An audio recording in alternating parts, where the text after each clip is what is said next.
ममता के भरोसे बिहार थोड़े है। बिहार कोई दूसरा देश नहीं है, बिहार कोई दूसरा देश नहीं है। आलू प्याज बिहार भेजते हैं तो आपकी गाड़ी जो है वो जब्त कर ली जाएगी। बंगाल पुलिस से वो आपसे क्या कहे हैं? बोल के नहीं, माल नहीं ले जा सकते। पश्चिम बंगाल सरकार के द्वारा लगातार बिहार पर पाबंदी लगाई जा रही है।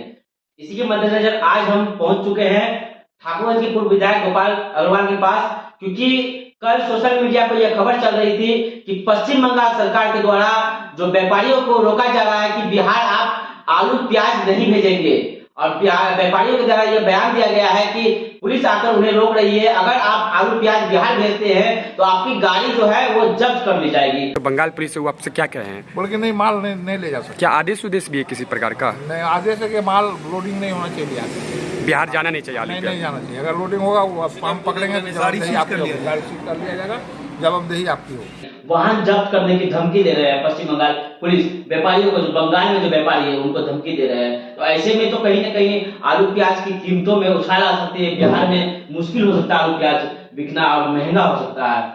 देखिए, ये बड़ा दुर्भाग्य है ऐसा, अगर जैसा हम लोगों ने न्यूज में देखा, अगर ऐसा हुआ है तो ये गैर संवैधानिक है।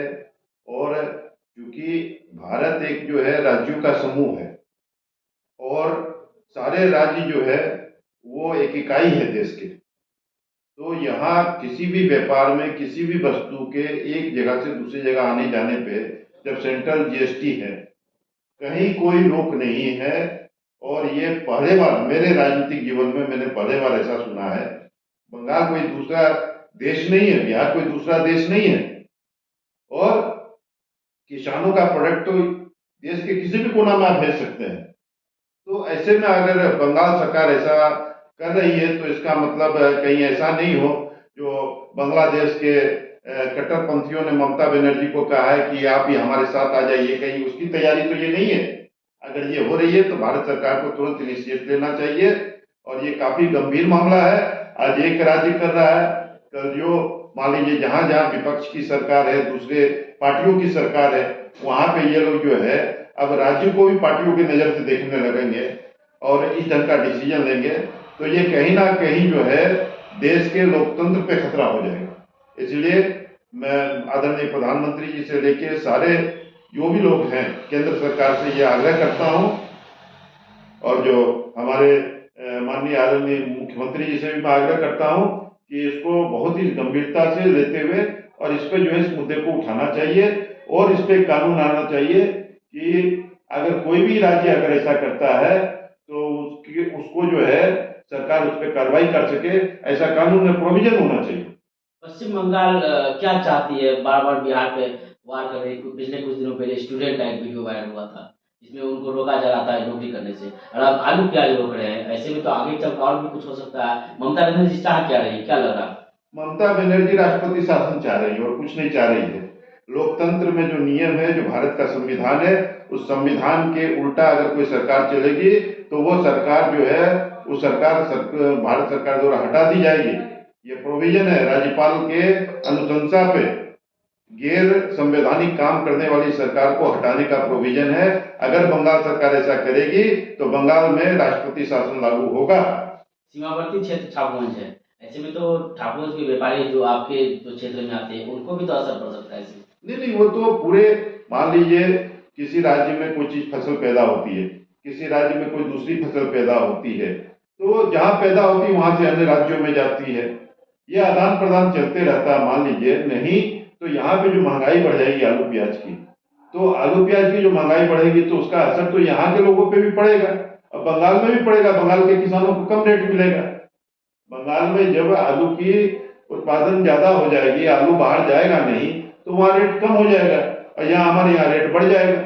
और ऐसा नहीं कि सरकार चाहेगी तो रोक लेगी, खुला सीमा है। यहाँ से लेके मान लीजिए गांव देहात होके हमारे विधानसभा सीमा का क्या जरूरत है? देश तो नहीं, हमारे विधानसभा में मैं बता रहा हूँ, आप कुकुरबागी पंचायत चले जाइए, आप सकवाडाली पंचायत चले जाइए, आप पथरिया पंचायत चले जाइए। कई जगह हम लोग चुनाव के समय वोट मांगते मांगते बिहार की जगह बंगालों से गलती से वोट मांग लेते, क्योंकि रोड के इस पर बिहार है, गांव है, गांव के बीच एक छोटी सड़क गई है, सड़क के इस पर बंगाल है, इस पर उस पर भी बंगाल है, इस पर बिहार है। तो कई बार हम लोग गलती से बंगाल में वोट मांगने चले जाते हैं, तो वहां से रोक लेगा क्या लोग आने से?